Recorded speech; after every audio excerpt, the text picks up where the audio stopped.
जय श्री कृष्ण। आइए अब श्रवण करते हैं पुरुषोत्तम मास महात्म्य के अध्याय 5 को। ओम श्री गणेशाय नमः। श्री नारद जी बोले, हे महाभाग, हे तपोनिधे, इस प्रकार अधिमास के वचनों को सुनकर हरि ने चरणों के आगे पड़े हुए अधिमास से क्या कहा। श्री नारायण बोले, हे पाप रहित, हे नारद, जो हरि ने मलमास के प्रति कहा वह हम कहते हैं, सुनो। हे मुनि श्रेष्ठ, आप जो सत्कथा हमसे पूछते हैं, आप धन्य हैं। श्री कृष्ण बोले, हे अर्जुन, बैकुंठ का वृतांत हम तुम्हारे सम्मुख कहते हैं, सुनो। मलमास के मूर्छित हो जाने पर हरि के नेत्र से संकेत पाए हुए गरुड़ मूर्छित मलमास को पंख से हवा करने लगे। हवा लगने पर अधिमास उठकर फिर बोला, हे विभो, ये मुझको नहीं रुचता है। अधिमास बोला, हे जगत को उत्पन्न करने वाले, हे विष्णु, हे जगतपते, मेरी रक्षा करो, रक्षा करो। हे नाथ, मुझे शरण आए कि आज कैसे उपेक्षा कर रहे हैं। इस प्रकार कहकर कांपते हुए घड़ी घड़ी विलाप करते हुए अधिमास से बैकुंठ में रहने वाले ऋषिकेश हरि बोले। श्री विष्णु बोले, उठो उठो, तुम्हारा कल्याण हो। हे वत्स, विषाद मत करो। हे निरीश्वर, तुम्हारा दुख मुझको दूर होता नहीं ज्ञात होता है। ऐसा कहकर प्रभु मन में सोचकर क्षण भर में उपाय निश्चय करके पुनः अधिमास से मधुसूदन बोले। श्री विष्णु बोले, हे वत्स, योगियों को जो दुर्लभ गोलोक है वहां मेरे साथ चलो, जहाँ भगवान श्री कृष्ण पुरुषोत्तम ईश्वर रहते हैं। गोपियों के समुदाय के मध्य में स्थित दो भुजा वाले, मुरली को धारण किए हुए, नवीन मेघ के समान श्याम, लाल कमल के सदृश नेत्र वाले, शरद पूर्णिमा के चंद्रमा के समान अति सुंदर मुख वाले, करोड़ों कामदेव के लावण्य की मनोहर लीला के धाम, पीतांबर धारण किए हुए, माला पहने, वनमाला से विभूषित, उत्तम रत्नाभरण धारण किए हुए, प्रेम के भूषण, भक्तों के ऊपर दया करने वाले, चंदन चर्चित सर्वांग, कस्तूरी और केशर से युक्त वक्ष स्थल में श्रीवत्स चिन्ह से शोभित, कौस्तुक मणि से विराजित, श्रेष्ठ से श्रेष्ठ रत्नों के सार से रचित, किरीट वाले, कुंडलों से प्रकाशमान, रत्नोल के सिंहासन पर बैठे हुए, पार्षदों से घिरे हुए जो हैं वही पुराण पुरुषोत्तम पर ब्रह्मा है। वे सर्वतंत्र स्वतंत्र हैं। ब्रह्मांड के बीच सबके आधार, परे से भी परे, निष्प्रिय, निर्विकार, परिपूर्णतम, प्रभु माया से परे, सर्वशक्ति संपन्न, गुण रहित, नित्य शरीरी, ऐसे प्रभु जिस गोलोक में रहते हैं वहां हम दोनों चलते हैं। वहां श्री कृष्ण चंद्र तुम्हारा दुख दूर करेंगे। श्री नारायण बोले, ऐसा कहकर अधिमास का हाथ पकड़कर हरि गोलोक को गए। हे मुने, जहाँ पहले के प्रलय के समय में वे विज्ञान रूप महाअंधकार को दूर करने वाले, ज्ञान रूप मार्ग को दिखाने वाले केवल ज्योति स्वरूप थे, जो ज्योति करोड़ों सूर्यों के समान प्रभा वाली, नित्य, असंख्य और विश्व की कारण थी, तथा उन स्वेच्छमय विभूति की वह अतिरेक की चरम सीमा को प्राप्त थी, जिस ज्योति के अंदर ही मनोहर 3 लोक विराजित हैं। हे मुने, उसके ऊपर अविनाशी ब्रह्म की तरह गोलोक में विराजित है।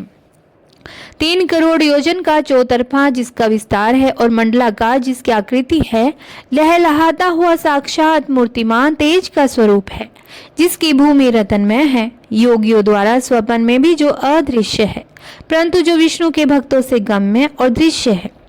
ईश्वर ने योग द्वारा जिसे धारण कर रखा है, ऐसा उत्तम लोक अंतरिक्ष में स्थित है। आदि व्याधि, बुढ़ापा, मृत्यु, शोक, भय आदि से रहित है। श्रेष्ठ रत्नों से भूषित, असंख्य मकानों से शोभित है। उस गोलोक के नीचे 50 करोड़ योजन के विस्तार के भीतर दाहिने बैकुंठ और बाएं उसी के समान मनोहर शिवलोक स्थित है। 1 करोड़ योजन विस्तार के मंडल का बैकुंठ शोभित है। वहां सुंदर पीतांबरधारी वैष्णव रहते हैं। उस बैकुंठ के रहने वाले शंख चक्र गदा पद्म धारण किए हुए लक्ष्मी के सहित चतुर्भुज हैं। उस बैकुंठ में रहने वाली स्त्रियां बजते हुए नुपुर और करधनी धारण की है, सब लक्ष्मी के समान रूपवती हैं। गोलोक के बाएं तरफ जो शिवलोक है उसका करोड़ योजन विस्तार है और वह प्रलय शून्य है। सृष्टि में पार्षदों से युक्त रहता है। बड़े भाग्यवान शंकर के गण जहाँ निवास करते हैं। शिवलोक में रहने वाले सब लोग सर्वांग भस्म धारण किए, नाग का यज्ञ पवित्र पहने रहते हैं। अर्धचंद्र जिनके मस्तक में शोभित है, त्रिशूल और पट्टीधारी सब गंगा को धारण किए वीर हैं। सब के सब शंकर के समान जयशाली हैं। गोलोक के अंदर अति सुंदर एक ज्योति है। वह ज्योति परम आनंद को देने वाली और बराबर परमानंद का कारण है।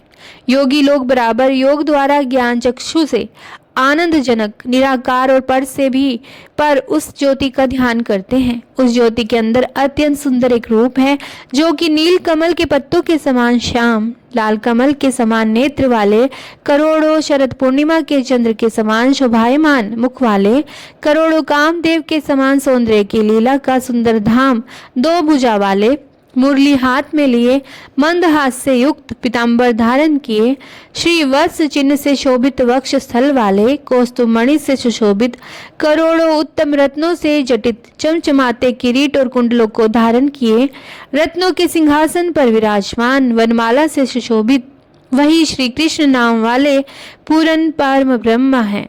अपनी इच्छा से ही संसार को नचाने वाले, सबके मूल कारण, सबके आधार पर से भी परे छोटी अवस्था वाले, निरंतर गोपवेश को धारण किए हुए, करोड़ों पूर्ण चंद्रों की शोभा से संयुक्त, भक्तों के ऊपर दया करने वाले, निष्प्रिय, विकार रहित, परिपूर्णतम स्वामी रास मंडप के बीच में बैठे हुए, शांत स्वरूप रास के स्वामी, मंगल स्वरूप, मंगल करने के योग्य, समस्त मंगलों के मंगल, परमानंद के राजा, सत्य रूप, कभी भी नाश न होने वाले, विकार रहित, समस्त सिद्धों के स्वामी, संपूर्ण सिद्धि के स्वरूप, अशेष सिद्धियों के दाता, माया से रहित, ईश्वर, गुण रहित, नित्य शरीरी, आदि पुरुष, अव्यक्त, अनेक नाम हैं जिनके अनेकों द्वारा स्तुति किए जाने वाले, नित्य स्वतंत्र, अद्वितीय, शांत स्वरूप, भक्तों को शांति देने में परायण ऐसे परमात्मा के स्वरूप को शांति प्रिय, शांत और शांति परायण जो विष्णु भक्त हैं वे ध्यान करते हैं। इस प्रकार के स्वरूप वाले भगवान कहे जाने वाले वही एक आनंद कंद श्री कृष्ण चंद्र हैं। श्री नारायण बोले, ऐसा कहकर भगवान सत्व स्वरूप विष्णु अधिमास को साथ लेकर शीघ्र ही पर ब्रह्म युक्त गोलोक में पहुंचे।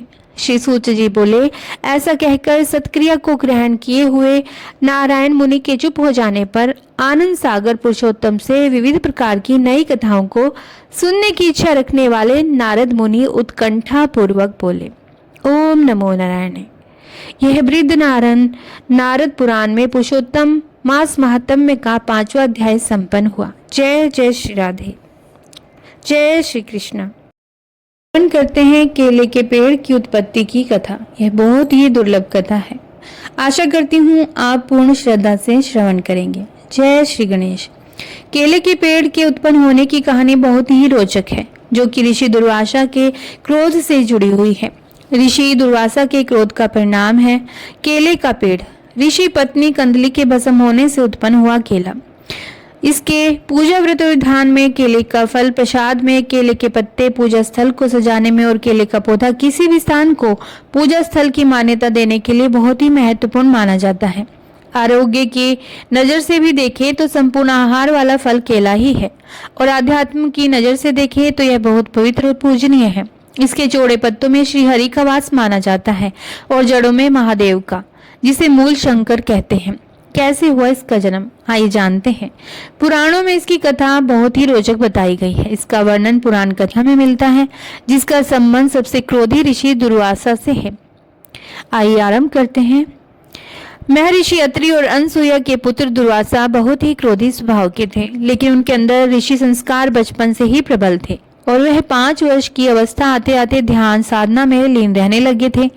दुर्वासा खुद महादेव के क्रुद्ध स्वरूप रुद्र के अंश से उत्पन्न हुए थे।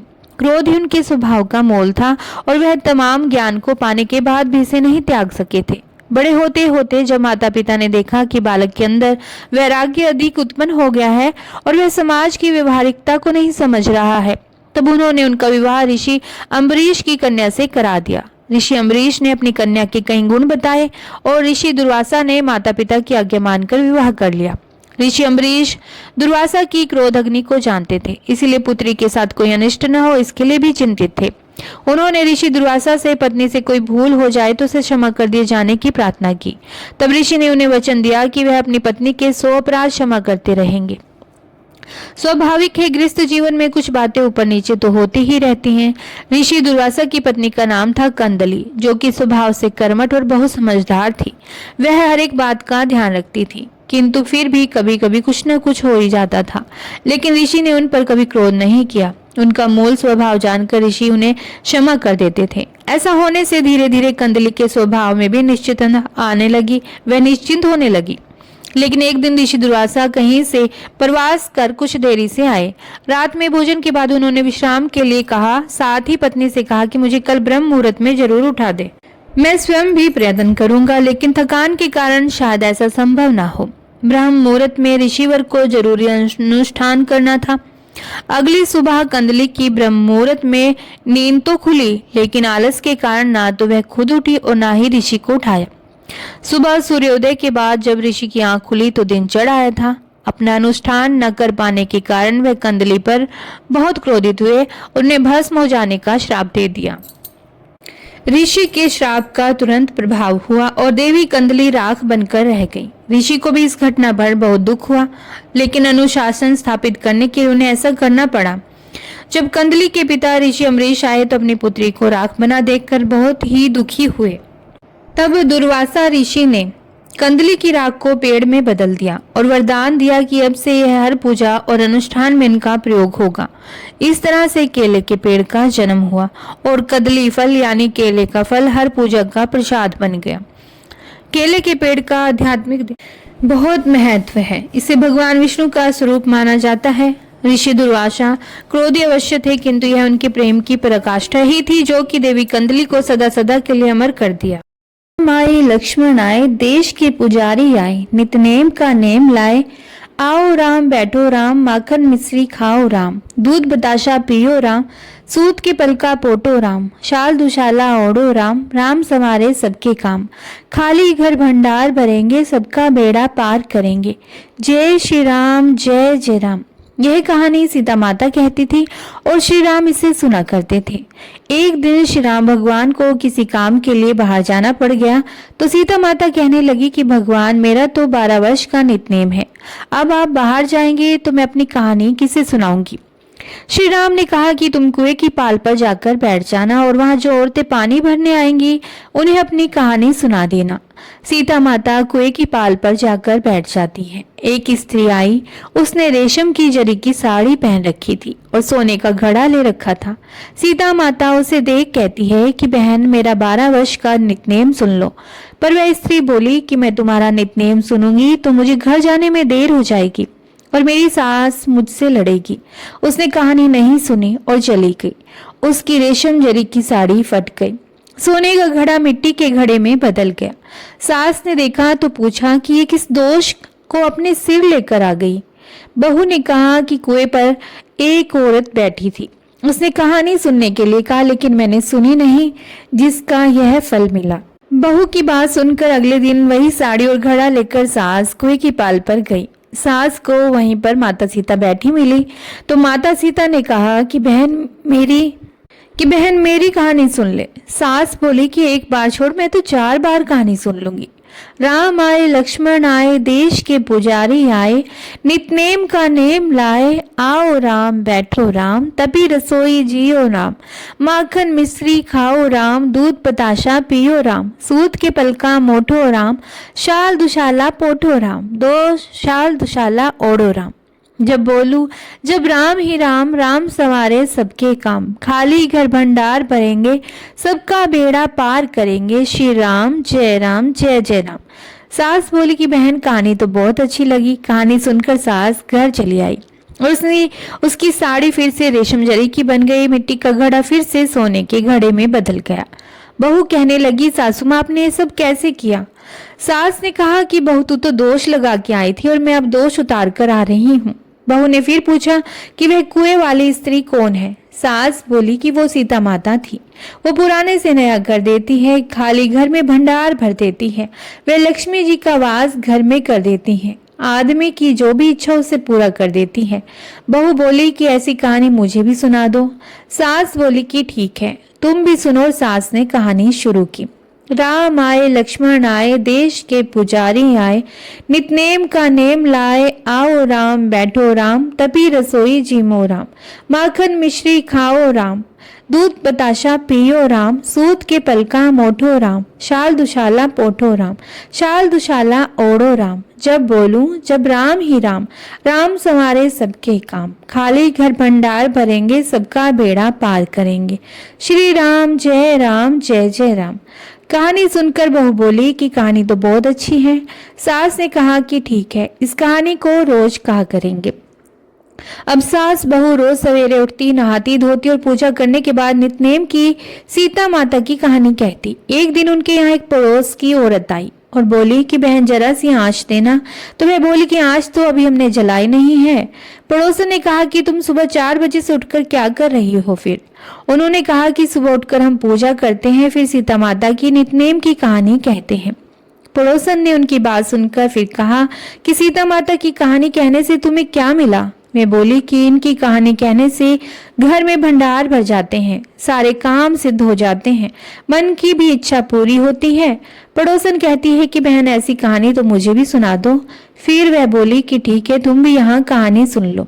राम आए लक्ष्मण आए, देश के पुजारी आए, नितनेम का नेम लाए, आओ राम बैठो राम, तपी रसोई जीमो राम, माखन मिश्री खाओ राम, दूध बताशा पियो राम, सूत के पलका मोठो राम, शाल दुशाला पोठो राम, शाल दुशाला ओढ़ो राम। जब बोलूं जब राम ही राम, राम संवारे सबके काम, खाली घर भंडार भरेंगे, सबका बेड़ा पार करेंगे। श्री राम जय जय राम। सारी कहानी सुनने के बाद पड़ोसन कहने लगी, बहन कहानी तो मुझे बहुत अच्छी लगी। अब वह पड़ोसन भी नित्यनेम सीता माता की कहानी कहने लगी। कहानी कहने से सीता माता ने पड़ोसन के भी भंडार भर दिए। हे सीता माता, जैसे आपने उनके भंडार भरे वैसे ही आप हमारे भी भंडार भरना। कहानी सुनने वालों के भी और कहानी कहने वालों के भी भंडार बनना। तो प्रेम से बोलिए सीता माता की जय, श्री राम जी की जय, जय हनुमान।